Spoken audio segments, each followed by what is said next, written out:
keeps spinning, seasons come and go, cities rise then fade, like rivers ebb and flow. But through the shifting tides, one truth will still remain: your love, oh Lord, endures forever, it sustains. Praise. Changes come, but you're the same, our anchor in your holy name. Changes aren't permanent, but changes, Lord, we see. You're shaping us for purpose, to set your people free. In your unchanging heart we find our call, our place, position for your glory, transformed by endless grace. You placed us here with purpose, in this time and town, to shine your light where shadows fall, to lift the broken down. Each step we take, you're changing us to be more like your Son, a journey of your love and grace, till all your work is done. Changes come, but you're the same, our anchor in your holy name. Changes aren't permanent, but changes, Lord, we see. You're shaping us for purpose, to set your people free. In your unchanging heart we find our call, our place, position for your glory, transformed by endless grace.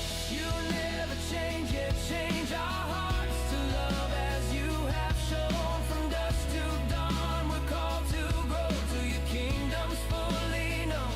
With every step we'll share your word, to hearts that seek your face. For change is past, but change is yours, a life of holy grace. Changes aren't permanent, but changes, Lord, we see. You're shaping us for purpose, to set your people free. In your unchanging heart we find our call, our place, position for your glory, transformed by endless grace. Though changes aren't permanent, you're changing us, we'll stay, position for your purpose, we'll walk your holy way. With hearts on fire we'll reach this world, for such a time as this. Forever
the words in Ecclesiastes.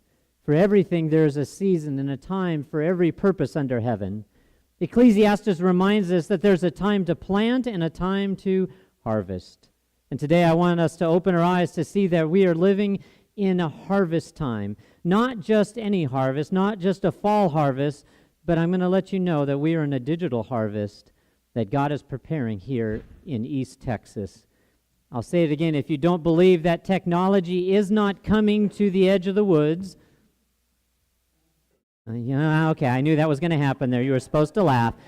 There's a Finnish company. I don't know why a Finnish company is going to be spending $90 million to build a lithium battery storage plant in East Texas if there's not a technology boom coming to this region. Whether or not we like it, technology in the AI world is coming to our region, especially to the Dallas, Houston metroplex. I mean, this whole region. There's an AI place that's being built in Denton that's going to be a 768-acre data center. They're spending $761 million on a data center in Fort Worth, $600 million on a data center in Midlothian, $26 billion on a 1.4 gigawatt facility near Abilene, Texas. Folks, technology is coming our way, and people are laughing, aren't they? And they're going, yeah, we're not prepared for this, are we? Right? I mean, what are we? We're ranchers and farmers and firemen and business people, and yet all of this is coming our way, and are we prepared to reap a harvest of what is coming? Folks, it's a 1.4 gigawatt power plant is the same as providing enough power for 1 to 1.5 million homes in Texas, and that's one facility alone. The question for today is, will we be ready for the planting and watering and the harvesting when this technology comes to our region? This brings me to the text from John 4 that you heard read. When Jesus was speaking to his disciples at the well after the woman with the husband had gone off to tell her city. Remember, Jesus stops at the well, and the woman shows up to get her water, and he tells her all about herself, and then she leaves when the disciples show up, and the disciples are questioning him, and Jesus said, "Don't you have a saying? It's still 4 months until the harvest. I tell you, open your eyes and look at the fields. They are ripe for the harvest." Jesus told his disciples to look up their eyes and see that the fields, the Samaritan fields, the Gentile fields, fields that we don't normally connect with, are ripe for a harvest.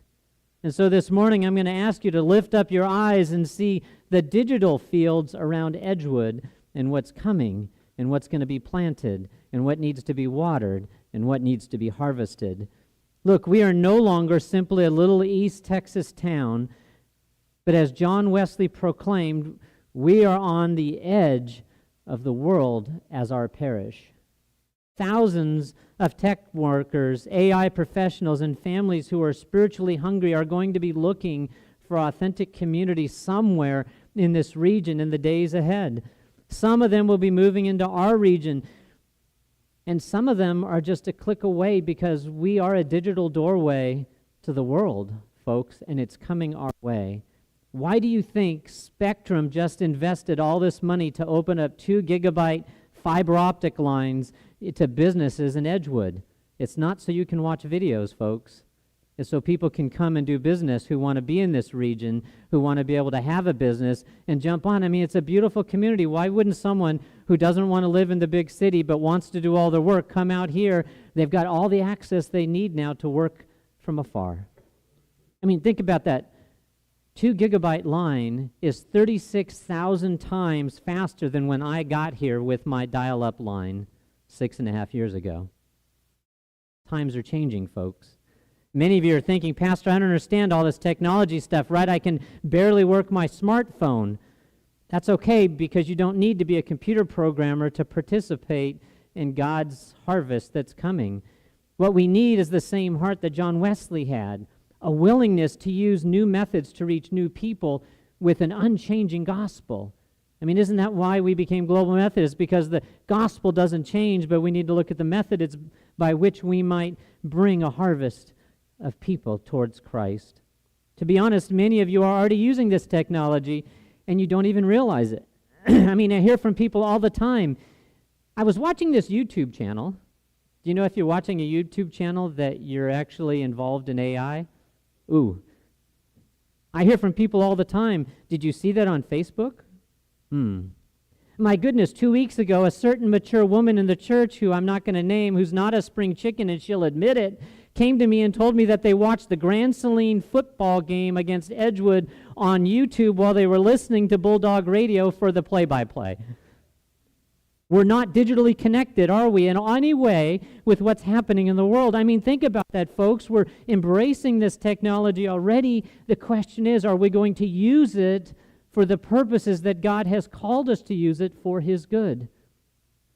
Now, before we talk about artificial intelligence and digital evangelism, which is the subject of this sermon, let's remember that Methodism was born from innovation.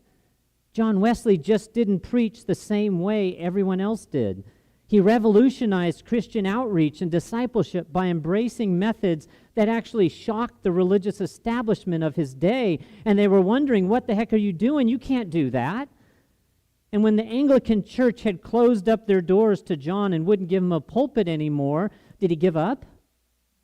No, he took the gospel to the fields, literally preaching outdoors to coal miners and factory workers who would have never stepped foot in a traditional church. The religious leaders called it scandalous, but Wesley called it necessary for the gospel. Wesley then organized, his societies and classes and bands, because that was community and how people needed to gather, small group structures that were revolutionary at their time. He used lay preachers when the church had only ordained ministers that could preach. He published affordable books and pamphlets using the printing technology of his day to spread his Methodist teaching far beyond what a single preacher could teach or reach. And per our last series, Charles took the common music of the day, and he used tunes that were available, and he turned them into seminary classes for people to theologically think deeper about what Christ was calling them and what the church was calling them and how God was calling them and what the Holy Spirit was doing in them. Most importantly, Wesley embraced the newest communication technology of his era, I mean, the printing press had been made and had been created, but it had become affordable at the time of Wesley. Wesley became one of the most prolific publishers in England. He published between 400 and 500 books, tracts, sermons, commentaries, and tracts that people would just hand out to people free because I could buy them and print them and get them out to people. He understood the new methods could serve an eternal purpose. It wasn't just a book that you had, but all the different things that you could produce and give out. If Wesley were alive today, do you think he would be afraid of the internet? No, he wouldn't be. He'd be right on the front of that. Would he refuse to use social media? No, he'd probably be preaching the gospel. Would he ignore the tools that would help him reach people after he claimed that the world is my parish? You know, it's interesting how that happened, because in the old days you had a parish and you were appointed to the parish and you could only preach to the people that were in your parish. And the problem was he started preaching outside his parish to people who were lost and needing a preacher. And another preacher got mad at him and said, "Hey, you're in my parish." And John said, "The world is my parish." Folks, we are in a world where anywhere can be part of our church and our parish. Many of you already knew this, but what was the first book that was ever printed on the Gutenberg press? Was it a novel or a history book? It was the Bible, right? In 1455, the printing press revolution would transform the world when Gutenberg pressed the first Bible. It didn't take years to create a copy of the Bible. It took a couple of days to print multiple copies. But here's the remarkable thing. It wasn't just the printing press. Every major technological advancement in Western communication has been driven in part by the desire to spread the gospel, the good news of Jesus, to anyone who would listen around the world. The printing press made Bibles available in common languages to common people. The university system, was built by the churches to train pastors and theologians, not people to do all the stuff that they're doing now. Radios were created so that we could take our church services and broadcast them abroad. Television, right, carried Billy Graham and all the rest of the Crusades around the world. In fact, I don't know if you know this, but the original film rating system by a system known by that we currently use by the Motion Picture Association of America wasn't the first rating system. It was actually an organization of Christians who organized to let people know whether people in their church should go see a movie or not, or whether children should even see the movie. And so you got the different ratings because it was Christians who wanted to make sure that people had safe viewing material to watch.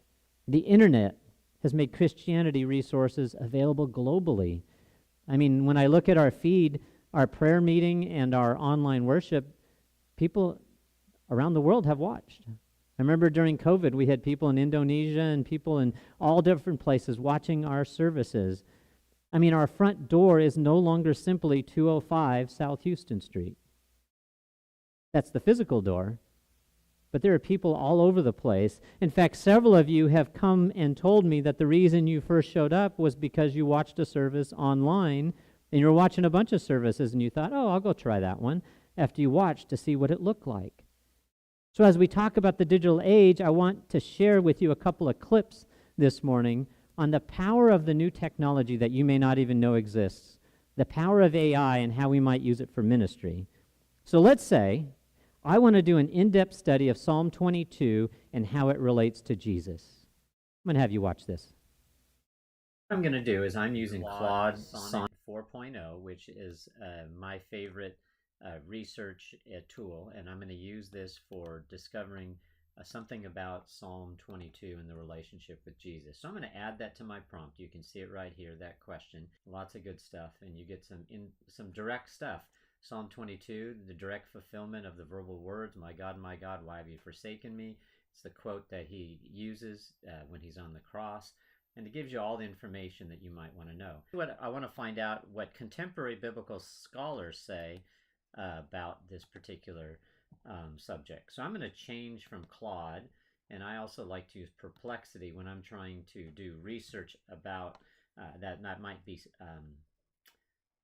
supplements. So I'm going to ask this: what do contemporary biblical scholars say about the prophetic elements of Psalm 22 and their relationship to the gospel accounts of Jesus' crucifixion?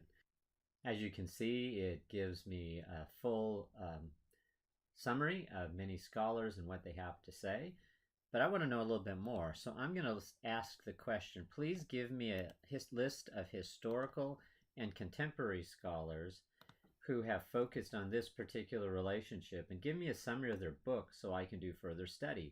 Let me know if each author is generally considered liberal, orthodox, or traditional, and what branch of Christianity they may represent. I want to know kind of who I'm looking for when I'm doing this particular search. Looks like Martin Luther, John Calvin, Charles Spurgeon, Bishop of Carthage. We have Craig Bloomberg, who's a contemporary, N.T. Wright, Moltmann, Brueggemann, Longman, Williams, and some others. And you can see it gives you what denomination, the theological leanings, were they evangelical, traditional, Protestant, mainline, and then the summary line of about each one. And then I get more about the history and the books that they've written. So I might actually go look up some of these books to do additional work. But then I know some of you like Dr. Constable, so I'm going to ask about Dr. Constable and if he had anything to say in his commentaries. And there you have it. Dr. Constable did address this, and he talks all about it and where we can find it in his notes.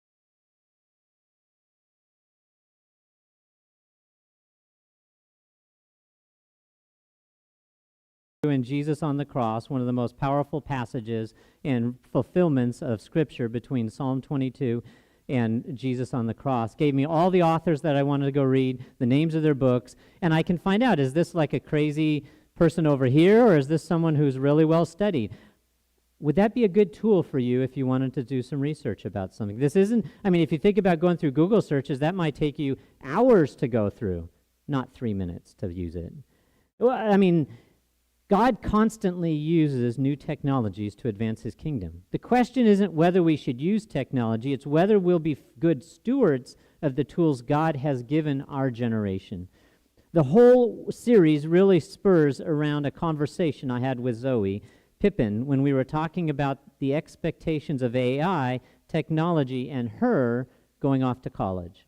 Folks, I got to tell you, it's pretty incredible to hear from one of our own about the pressures to use AI as a high school student and what it means for her in college, which means there's going to be a new language our young people are speaking in that we're not going to have anything to know about if we don't start now. But this is exactly the kind of cultural intelligence we need in Edgewood today. Just as Paul studied Greek philosophy and poetry to reach the Athenians, we need to understand the mindset, values, and communication styles of tech workers, diverse families, and spiritual seekers that are going to be moving into and are already in our communities. Let's look at some specific harvest fields, though, right? In Matthew 9, we read that the harvest is plentiful, but the workers are few. Ask the Lord of the harvest, therefore, to send out workers into his harvest field. In Edgewood and the surrounding East Texas communities, God is going to send us a harvest that we've never seen before. Tech-savvy people are going to relocate here if they haven't already. In fact, our new school is preparing for this. I don't know if you know this, but if you went around during the early stages when we were signing things, there's a brand new huge section that's going to be all about tech and computer labs that's going to be using AI in our schools for our elementary school students. I mean, just 2 weeks ago, our teachers were being trained on how to use the new smart boards that are giant screen TVs for those that have been reading, right? They were all learning about how do you touch this on the screen and write on the screen and it'll recognize it so that we can use this new technology.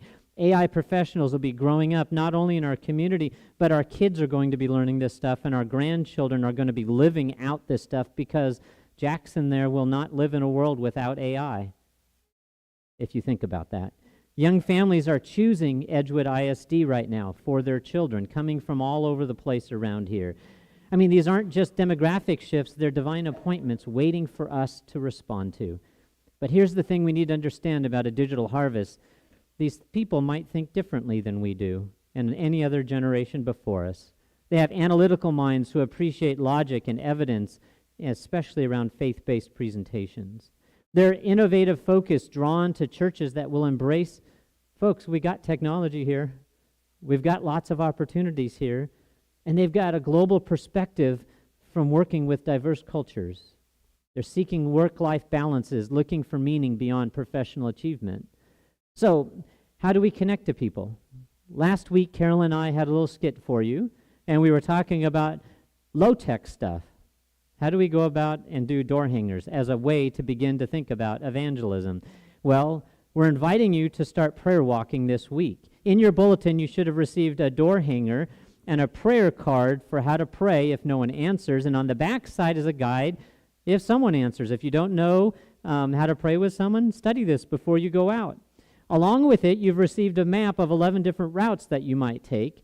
I'm going to invite you to find a partner and then let the office know which route you're taking. There's 11 of them there. And how you might just put a door hanger on someone's house and pray for them. And if they happen to answer the door, like we did in the skit last week, to actually pray for them. But let me ask you this. How do you think I came up with these routes? Let's see how we might engage with the AI in the future around this type of stuff. Go ahead. Use of AI is to look for information that is readily available. I'm using Comet Browser, which is a new one that just came out, and the built-in AI to Comet is called Perplexity. In fact, I used it to do a summary of my Google Calendar for the next week because it has access to my calendar. And I asked it to create 10 routes across Edgewood where I can have my prayer teams walk that are not too difficult, that are in groups and areas within the community. And so it created 10 routes for me. I took those 10 routes, and the conference gives us access to another piece of information called Mission Insight. And Mission Insight gives us demographics information about a community. So I took those routes that were given to me by Comet and Perplexity, and I created these walking routes. Some might be a little bit smaller than others, depending on who is going to be walking those routes.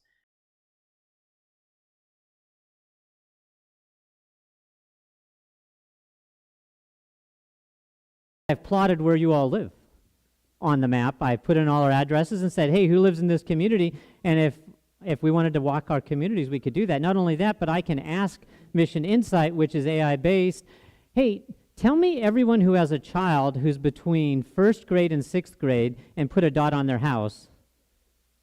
How about anyone who makes less than $100,000 or over $100,000? Put the green dots on houses of those who make over $100,000 and put a red dot on those who make under $100,000. It's all demographic information that's collected and available to us that we could use. And in fact, I didn't want to show any further of the video because I actually clicked on one of the red dots and it told me who lived there, their age, their income level, and all that kind of stuff that we have access to as a church that we could use if we wanted to meet our neighbors. It's kind of scary, isn't it, that information is out there. So I didn't want to take the liability, though, of disclosing that on a live feed. Now, here's what the demographics tell us about our future generations of seekers. They're open to exploring questions about life and purpose. They're pragmatic and want a faith that makes a practical difference. It's not just some highfalutin faith, but that they can be community-oriented as they make authentic relationships over institutional religion. And they love to go to things like carnivals, just to meet people and be around people. The question is, are we going to be ready to offer them the bridge between technology and the gospel? Folks, I think we have a good handle on the gospel. Let's share it with them and welcome them when they come to our community. Let's learn from Nehemiah's example in chapter 2, verses 17 to 18. He said this, "Then I said to them, 'You see the trouble we are in. Jerusalem lies in ruins, and its gates have been burned with fire. Come, let us rebuild the wall of Jerusalem so that we will no longer be a disgrace.' I also told them about the gracious hand of my God on me and what the king has said to me. And they replied, 'Let's start rebuilding.' So they began this good work." Do you notice Nehemiah's approach there? He assessed the situation, he developed a strategic plan, and then he communicated a vision clearly, and then he mobilized the people for action. Folks, that's what we're doing here in this series. This is exactly what we need to reach out to people who are not yet here, who might be open and ready for this AI stuff. So we need to assess ourselves. We need to ask our community, is there change, and how fast is it changing, and how tech-savvy are newcomers going to be, and how tech-savvy are we? And then we need to have a strategy, right? We have to meet people where they are, both in person and online in digital spaces. Every person moving to East Texas should have an encounter with Christ, and that might be our vision for that. And then we need an action, so we mobilize ourselves to be digital missionaries. I mean, folks, I got to tell you, our young people are already doing that. Ask one of them how they communicate with each other and organize themselves. We were supposed to have a overnight retreat, and we couldn't find a parent volunteer. I wanted to memorize Psalm 22, but I don't know how to memorize, and I'm horrible at memorizing. So maybe I might create a 7-day devotional to memorize it. In fact, I'm back to Claude AI, and I said, create the first draft of a 7-day devotional to help me memorize Psalm 22. Break the psalm up into 7 sections. That'll make it easy for me to memorize. For each day, have a section that reviews the last day's selection, and for each day, provide an opening prayer, the text, a memorization technique that might help me think through it, and then a thought from a prominent theologian on this text, and a question how it relates to Jesus on the cross. And I just saved some time rather than watching it create it. And here it is, a 7-day. We get the first day. It's verses 1 to 2.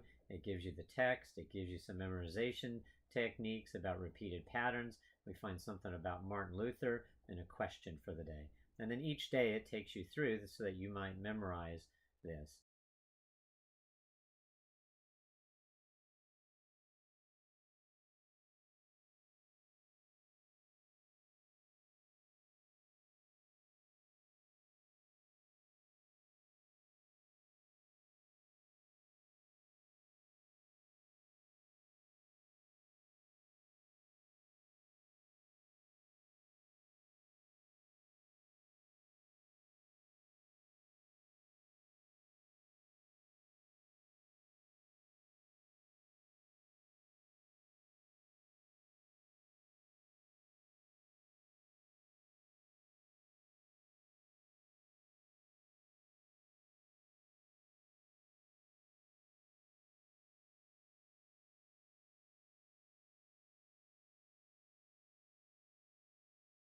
What you can do with AI-generated stuff like this. They can be tools to give to someone else. These are tools at your disposal. You have a conversation with someone, they say, oh, I really was struggling around this issue. You can go ask, pull together some tools together, find the scriptures, put together a devotional, take it back to them and say, hey, what do you think? Just as Nehemiah organized different groups to work on different sections of the wall, we can organize our digital outreach. Some of you might actually encourage posts on Facebook. That would be wonderful. Others might write reviews for local businesses showing Christian kindness. Some might join community groups offering online prayer. In fact, if you have your phone with you, I'm going to invite you to take it out right now. Make sure it's on silence, then scan the QR code. And what I'd like you to do, if it comes up, is it would be really great if you went, because it should pop up with our worship service live, maybe you can like our feed.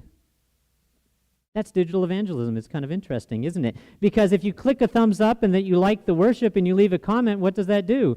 It gets that comment out in that feed to more people because more people like it.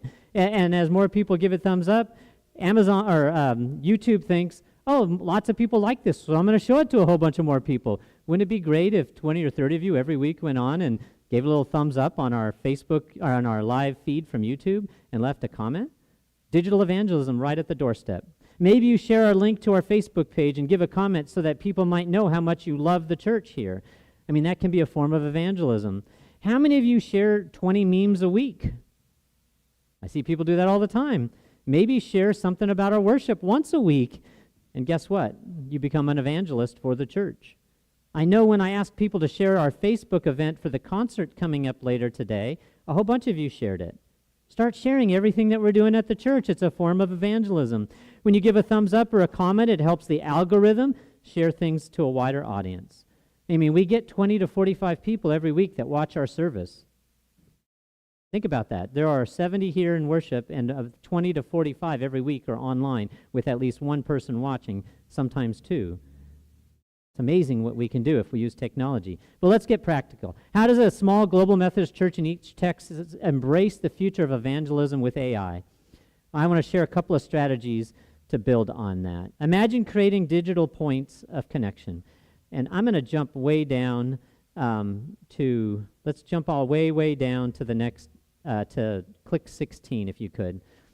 In fact, Karen and I were talking about a starting point that might be with the blessing box.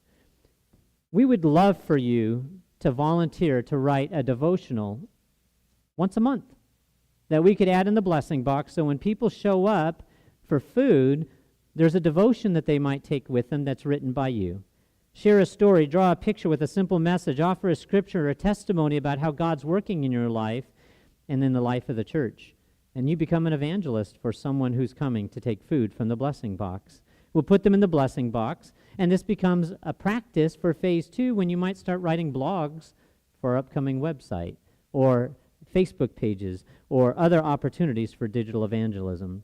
Let's leverage AI for AI ministry. Just as Wesley used the printing press, we can use artificial intelligence for good. AI can help us with the initial questions through chat box and our website. So I want to take you through a real follow-up personal opportunity for ministry, especially if you're going to go out and do prayer walks. I'm going to give you an opportunity because here's what I did on the back of a card, my prayer card. I wrote in handwriting. Let's go to that video real quick, slide 18. World ministry application. Let's say I went out and did my prayer walk, and on the back of a prayer card, I wrote down all of these prayer requests. I then decided to take these prayer requests and drop them directly into my AI from a picture I took on my phone. You can see it uploading there. And then I wanted to ask it this question. I said, please take this card and create a prayer list for me. Put them in order by date and category to develop a follow-up list in the days ahead. So it's going to take that prayer card now. It's going to think for just a second, and it's actually going to organize this for me based on the prayer card. It's an extension of your Front Street Prayer Ministry because I was already out there once before and uploaded it. But you can see that it's taken them immediate needs, medical needs, employment, financial personal structure, struggles, new outreach opportunities. It's actually put that in there for me, and then a follow-up schedule. I could then take this information here and take that over to my Perplexity. I can put that right into my Perplexity. I just cut and pasted it. and it's going to look at this, and it's got a clear and actionable plan for me for what I want to do. So then what I'm going to do is, because I have taken Comet and Perplexity and I have connected it to my Outlook calendar, my Google Calendar, I'm going to ask it to actually create appointments for me as reminders on my Google Calendar. And you can see now that it's given me that I'm supposed to check up on Betty. I'm going to skip that. I'm going to follow up with Tom on the 27th. I'm going to send some welcoming materials on the 29th.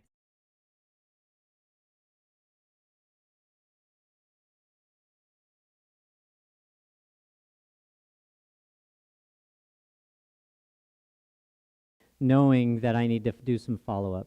Pretty amazing stuff that AI can do. Can you imagine what it could do for you if you thought about this? I'm going to jump all the way to 26, and we're going to read from Ecclesiastes 3:18. To everything there is a season and a time for every purpose under heaven, a time to plant and a time to harvest. Church, the harvest season is upon us. God has positioned us in East Texas at the right time. He's bringing a harvest to us. The question is, will you be a part of God's harvest team for the 21st century? I'm not asking us to abandon traditional methods, but I'm wondering, can we add something so we can reach the next generation? I'm not asking you to replace personal relationships with online connections. I'm asking you to use online connections to build personal relations. That's a tool that tells me next Tuesday I need to call back because John's having surgery. Imagine if he got a visit from me that said, I'm praying for you, and on the back I just simply wrote, John, we prayed for you at my church today.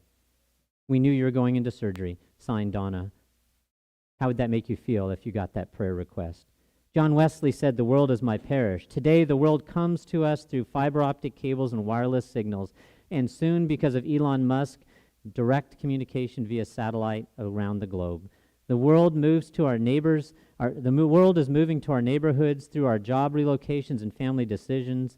They drive by our street every day, stop at the light here first when they leave Dallas. They use our schools, and the light of Christ needs to be passed on to them. The harvest is here. The field is ripe. Will you lift up your eyes? Will you open your heart to learn from them, or learn to love them? The God who used Wesley's field preaching, Gutenberg's press, the radio waves to spread the gospel is the same God that can use artificial intelligence, social media, and digital tools to reach hearts for Christ. How will you answer? As I close, I'd like to know if anyone's interested in learning about the benefits, the dangers, and how to use AI. Send me an email, send me a text message, or call the office and let me know. I'm becoming an expert in this area just because I'm leading a group of global Methodists talking about what are the ethical uses of this online. As we prepare to close for worship, I've bored you enough with AI and tech talk. Let's sing about the one who is so much more than AI could ever be. Let's sing about the one who's moving in our midst, our waymaker.